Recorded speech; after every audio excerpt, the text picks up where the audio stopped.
It's time for Gus Talks Wrestling, and this episode is all about my WrestleMania 41 Night 1 Afterthoughts. So, first, there's the opening match of the night, Gunther versus Jey Uso for the World Heavyweight Championship. There was some good back and forth with this one, but at the same time, also, it was a little boring. Not terribly so, but just a little bit. I also was not a big fan of the ending. Not because Jey Uso won, I did want him to win, but Gunther being tapped out like that, it just felt like it happened way too quickly. Like almost within just a couple seconds of getting that hold on him, he tapped out. So I was not a big fan of that. So I'm going to give this one a 3 out of 5. Next up, we have the World Tag Team titles, where it was the War Raiders versus the New Day. And the New Day won, which I'm glad that they did because ever since turning heel, it's just like they did nothing with them after that. And if they didn't win, I feel like they just would have spiraled into obscurity. I'm very interested to see what they do going forward with this and who their next opponents are going to be. Next, we have Jade Cargill versus Naomi. This was actually a pretty good match. Now, I am a fan of Cargill, but I know that there's a lot of people out there that feel that she's not that capable at wrestling yet. But I think this match proved that she is. Also, Naomi as a heel, I was very surprised that this really did work well. Now, part of me did want Naomi to win only due to the fact that Jade has been looking like such a dominant force for a little bit. So I think that she kind of needed that because I don't know what happens with Naomi after this. But I do still feel that whether it's the two of them or just one of them, there is going to be a lot more when it comes to Bianca Belair. Then we have the United States title match between LA Knight and Jacob Fatu. This was a great match, probably one of the best. It might be up there as the best, but I think the finale was probably the best match. But anyway, with this one, great back and forth between both wrestlers. I am sad for LA Knight because I feel so bad that his first title run wasn't that great, and now his second one has ended so abruptly. But at the same time, Jacob has definitely gotten to a level where you should definitely slap a title on him and see where he can go from here.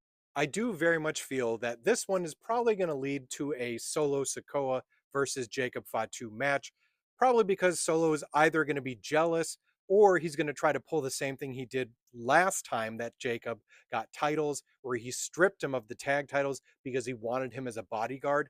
I could see him doing something similar of, oh, just give me the title because I'm the tribal chief, although I doubt they'll go back into that storyline, but just, I'm the leader type of thing. Next up, we have the Battle of the Luchadors. This was originally supposed to be Rey Mysterio versus El Grande Americano, but Rey Mysterio got an actual injury on SmackDown, so his replacement was Rey Fenix. I am very happy for Rey Fenix getting an opportunity to be at WrestleMania for only being in the company for just a couple of weeks. But at the same time, I do feel really bad for like Dragon Lee, who has just been shunned so far down into obscurity. But, it happens sometimes.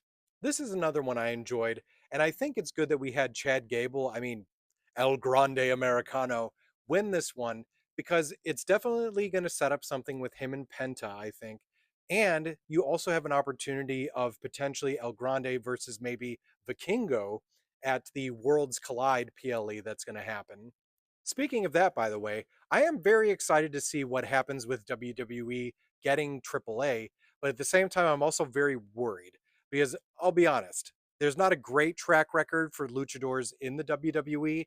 They've been doing better very recently with Penta and Rey Fenix, but we'll have to see. The second to last match was for the WWE Women's World Championship of Tiffany Stratton versus Charlotte Flair.